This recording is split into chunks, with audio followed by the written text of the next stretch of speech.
Order. Order. Members could take the seats, please. Paul Scully to move the motion. Thank you. I beg to move that this House has considered e-petition 209455 relating to access to the drug Orkambi for people with cystic fibrosis. Can I first just read the petition into the record, if I may? It's entitled Make Orkambi Available in the NHS for People with Cystic Fibrosis, and it goes on to say, conventional CF treatments target the symptoms of CF. Precision medicines like Orkambi tackle the cause of the condition. Though Orkambi is not a cure, it's been found to slow decline in lung function, the most common cause of death for people with CF, by 42%. In July 2016, the National Institute of Clinical Excellence recognised Orkambi as an important treatment. They were, however, unable to recommend the drug for use within the NHS on grounds of cost-effectiveness and a lack of long-term data. We are calling upon the British government to call for a resolution to ongoing negotiations between Vertex Pharmaceuticals, NHS England and NICE as a matter of utmost urgency. It's essential that a fair and sustainable agreement is found. To date, 115,419 signatures are on that petition. Mr. Evans, can I just say it's a pleasure to serve under your chairmanship? And it's incredible. I think it's my first debate here. I know you haven't come to see me, but you've come to support this this important cause. It's my first debate here to see so many people, to see these benches full and the public gallery full. So, I do thank my honourable friends and colleagues for supporting this noble cause. Was someone interfering? Absolutely. Thank my honourable friend for giving way. Does he agree with me that the reason why there is such public and political interest in this is because the government have acted in a prehistoric way when it comes to treating patients? This drug should be purchased, it should be made available as widely as possible and as soon as possible, so as patients who suffer from this can have a better quality of life. I understand the honourable gentleman's, my honourable friend's position and concern, especially when I talk to him about the fact that so many people in Ireland in particular are sufferers of cystic fibrosis. But I do remind him that actually it's not the government that's the procurer of this, it's NHS England, and it's done through that independent process. I was discussing this with my honourable friend from the Meon Valley, who is here today, and we both decided that it's absolutely essential for Vertex to be reasonable and NHS England to be reasonable. There is common ground here, there is a deal to be done, and that is what both sides need to work towards with the encouragement of the Minister and the Department of Health. Scully? Absolutely, I totally agree with those views. When I say that the fact that the government is not the purchaser of this drug doesn't make them have no responsibility within this. Just if I just finish the point, the government does have a position, which I'll flesh out in a short time, but it's important that they do play this role of the middleman to encourage negotiations between Vertex and NHS England to make sure that sufferers can get the treatment, this cutting-edge treatment that they deserve. I will. Given way, but when they say it's not, the drug isn't economical, has anybody actually done any figures in this, given the seriousness of this disability that people have? I wonder if he's got any figures on that, or probably the Minister, because you just can't take things out of thin air, as it were, and say, well, it's not economical. Let's know what the figures are on that. Scully?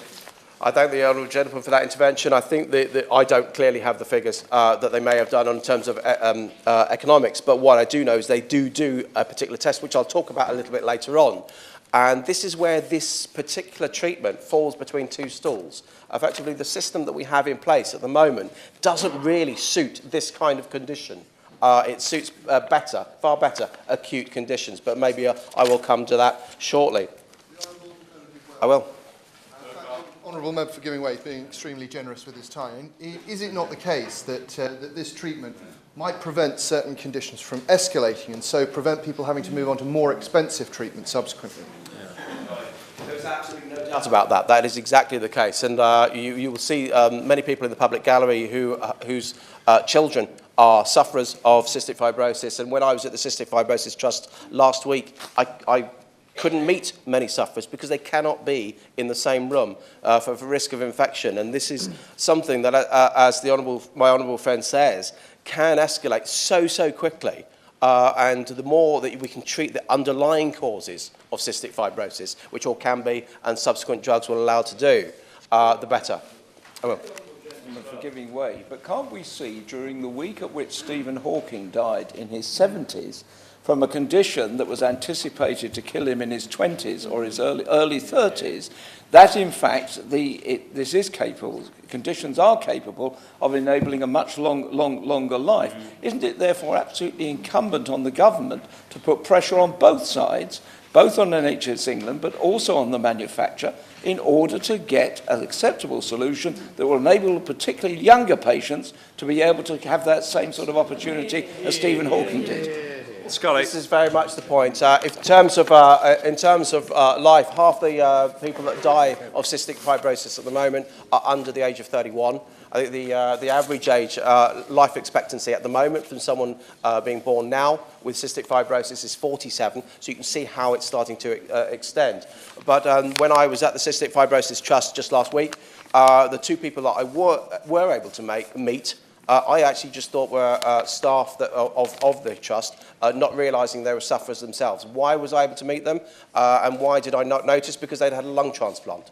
So effectively, they'd pressed a reset button on their suffering, and so they'd have a fresh pair of lungs, and so Orkambi would not necessarily be right or necessary for them. It's the next generation coming through that the honourable gentleman is absolutely right in identifying. I'm most grateful to him for giving way, but in view of the national importance of this matter, wouldn't one way be forward if Vertex, the drug manufacturer, were actually willing to be more flexible on costings and price? Well, I would actually just say that Vertex, I think we're effectively in a position of negotiation, because when this petition was originally started, it was, right, okay, here's Orkambi, let's set a price and buy it. And it was a very high price to pay, which is why NICE made the decision that they did. What we've now moved on to is a portfolio system that Vertex are proposing, where they're actually saying, look, we have Orkambi at the moment. They have a drug that's been out for a little while and available here called Kalydeco. And that Orkambi is available in Ireland, it's available in Netherlands and other countries, but it's not available here. And even then, that wouldn't be right for every mutation of cystic fibrosis. And then there's Symdeko coming out in the future, and there will be another. There's basically a pathway of drugs that are going to have an ever-increasing effectiveness on a wider view of people. And so if we can get to a system, which Vertex have proposed, it's been knocked back at the moment by NHS England, but I hope that as a result of this debate, as a result of pressure, both sides can come to a reasonable conclusion. The important thing is to get access to these people who are suffering and whose lung capacity can reduce so quickly at any moment. I will give way.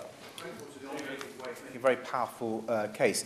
Isn't it the problem that the current system of NICE analysing using their QALY measures isn't able to take account of negotiated discounts through pipeline agreements that we're now seeing, just as he's just outlined? Isn't it time that this House and the government made it very clear that that needs to be taken account of, and NHS England and Vertex need to get together and show that actually the cost is really good value for money when you take account of pipeline deals and negotiated discounts? Scully. Thank the honourable gentleman for his contribution. I think this is absolutely comes to the nub of the issue, and I will scrap most of my speech, which I hadn't written anyway, and just dash around. Because you come to the nub of the issue, because effectively there are two things. We can talk about the government getting involved in pushing NHS England and Vertex together to have a sensible deal in this case.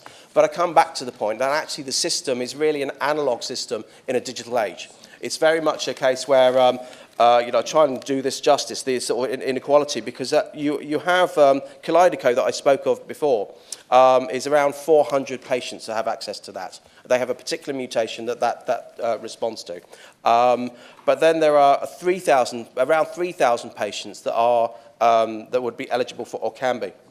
But the thing is with this, the whole point about cystic fibrosis is because it's a genetic disease, you can't catch it. So we know pretty well the numbers of people that we're going to be treating over the next few years. There's around 10,400 sufferers in this country, which is an extraordinary percentage because there's only 70,000 sufferers around the world. So this is a disease that is particularly pernicious. It has, I haven't even started talking about the effect that it's having on the children of the people that I've met so far. But it is something, as I say, that isn't big enough to come up with a sort of like an international epidemic-style solution, and it's not small enough to be one of those absolute rare diseases. It fits somewhere in the middle. I will give way and then I'll... Thank you, Mr. Evans, and I thank my good friend for allowing me to intervene on him. They can't catch it. Nobody can catch it. But you've already mentioned if you have two sufferers in the same room together, they can really affect one another from the bugs from their lungs can transfer presumably through the air. Absolutely. People that I met that have aspergillus, which is a mold-based infection, aspergillus is something that's around in the air in many, many homes. For us, it doesn't matter. For those people, it can cause a severe reaction and a severe loss of lung capacity. Do you want to give away? Thank my honourable friend for giving way.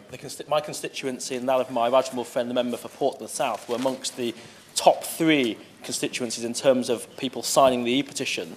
Will you join me in also calling on the Minister to get Vertex, the NHS NICE, to continue their negotiations because time is of the essence? Scully.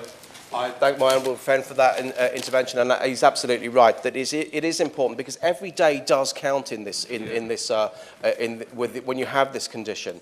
I talked about the fact that you can't catch it, neither can you cure it as well. So the people who have cystic fibrosis now will be the same people that have the cystic fibrosis for the rest of their life.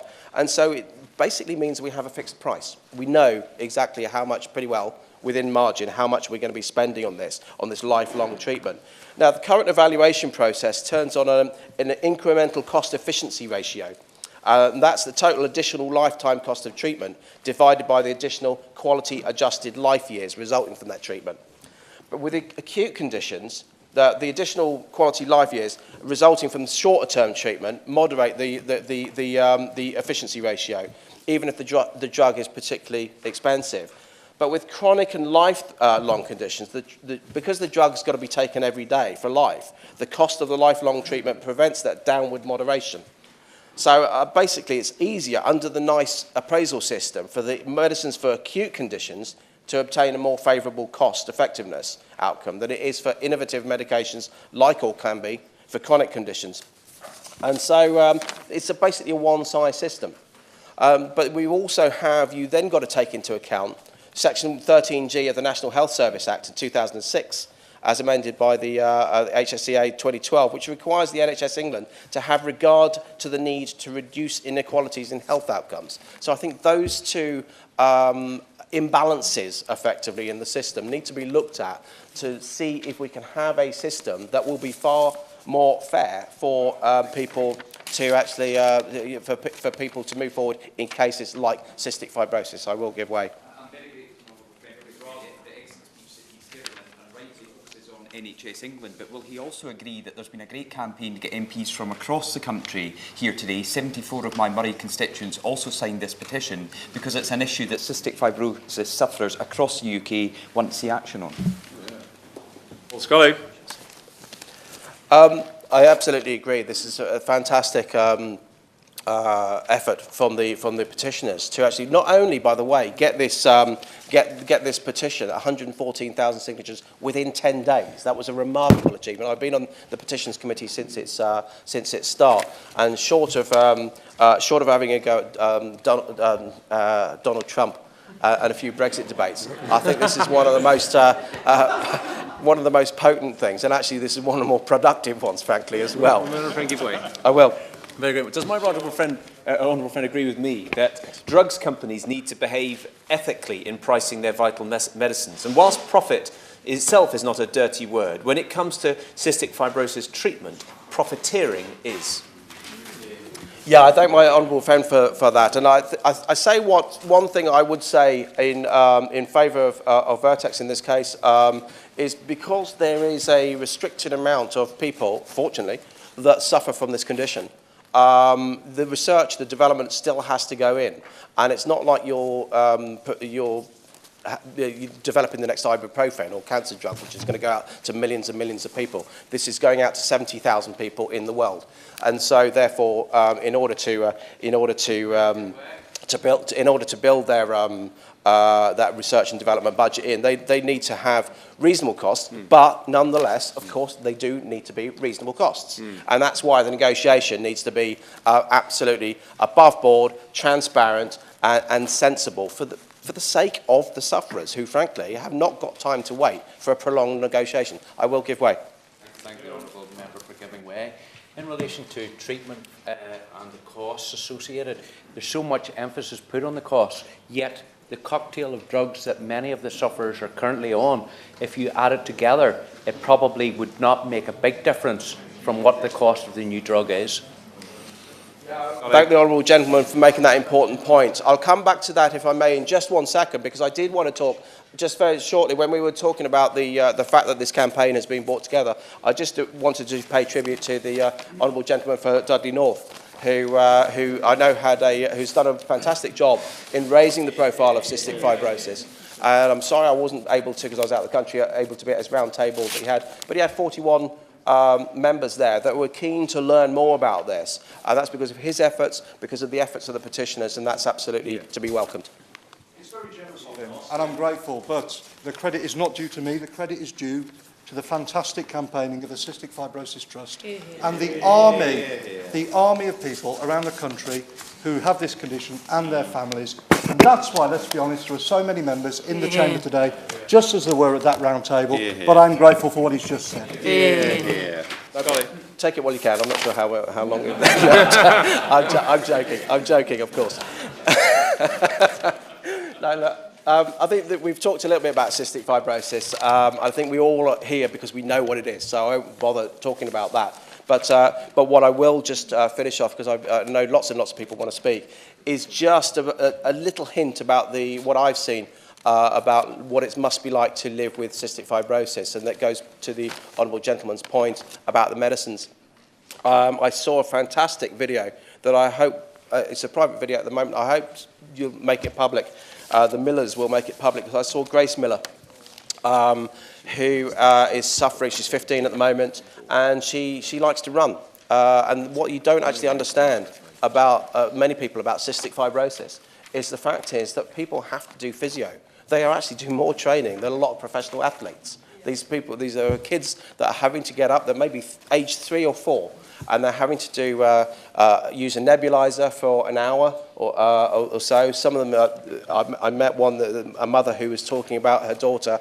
She would be on a nebulizer, age 3, with salty water, make her cough, it'd make her sick, and then she would have to do her physio. She'd have to be running on the spot and running around the house for another while, and then she'd have to go and eat. And what cystic fibrosis does as well, it suppresses intake of nutrients as well. So they have to eat far more than normal people, 50% more in many cases. So you have people taking up 3,000, maybe more calories each day. And it's no surprise, therefore, that sufferers often have a really unhealthy relationship with food. They just don't want to eat. They don't want to.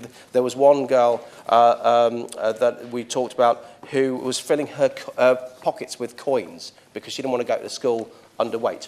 And it's this kind of relationship with food. It's just one of these relatively minor in some ways. When you're talking about the shortage of breath, the actual illness, you haven't even started talking about the illness, the underlying illness that cystic fibrosis causes. I will.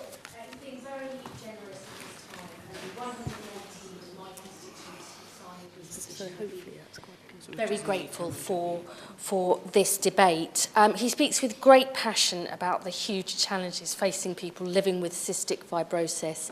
I agree with him that NHS England and the drug company need to get together to resolve this issue as quickly as possible. But does he also agree with me that the bigger issue here is about ensuring that NICE has the proper processes in place to make sure new drugs are agreed as quickly as possible? And does he agree that the government should review this to make sure not just in this issue but other issues people have confidence in the process and it's being made along the right principles and guidelines?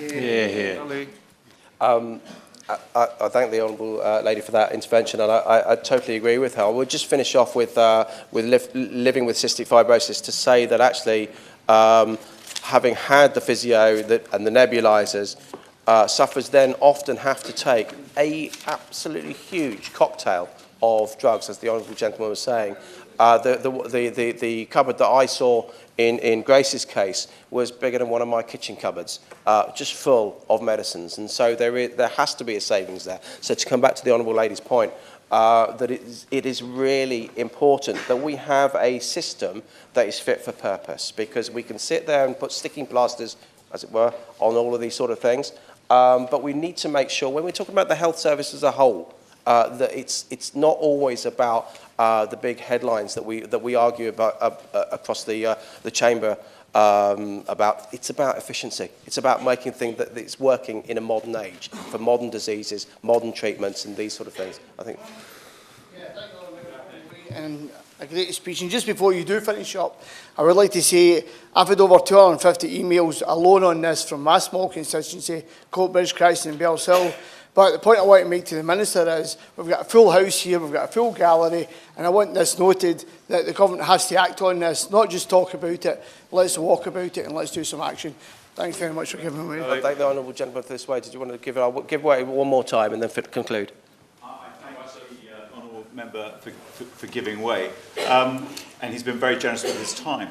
What struck me most, perhaps, and I'm sure many people in the chamber here, was just how many countries have actually agreed and licensed this product, and particularly in Europe.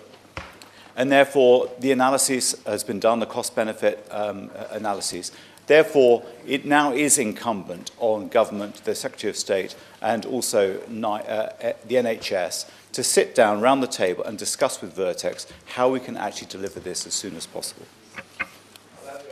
For that intervention, and let me be the first to mention Brexit, just and it's not quite as random, because I actually met someone last week on the Irish border, and of course, so that means his daughter could not get access to Orkambi, but if he was only a few miles across the border in the Republic of Ireland, he would have access to it. And so it's this inequality that we've got to address, and that really will be done, as I keep repeating, by two things. If we can just make sure that we can use any of our good offices to get NHS England and Vertex to come to a sensible agreement quickly, then we can get this on this portfolio process started now. But also to make sure, and I ask the Minister when he concludes, to see what more he can do to adapt the system long term so that it is fit for purpose for these modern style portfolio type deals which are done elsewhere. And I just conclude really by, well, I keep talking about the urgency of this. Some of the people I was talking to, we were taken to the CF Trust by someone who works here, one of the parliamentary outreach team, Alistair, who lost his partner. Her lung capacity had dropped to 20% before she died. And then some of these people that we were meeting, they have seen their lung capacity drop from 90% to 15% within 2 or 3 months. So really, things like these infections, things like, it doesn't take a lot. Something for us, we would just shake it off. For these people, it can just be literally a matter of life or death, or it could be a matter of being able to get a lung transplant somewhere down the line and not. So it is really that sense of urgency for these, what we describe as a limited amount of people, but nonetheless absolutely crucial, important people who, if we give them the treatment that they deserve, can actually go on and go beyond the 31 years, go beyond the 47 years, and live a full life as we would expect to do. That I will conclude and let others speak. Thank you, Mr. Evans.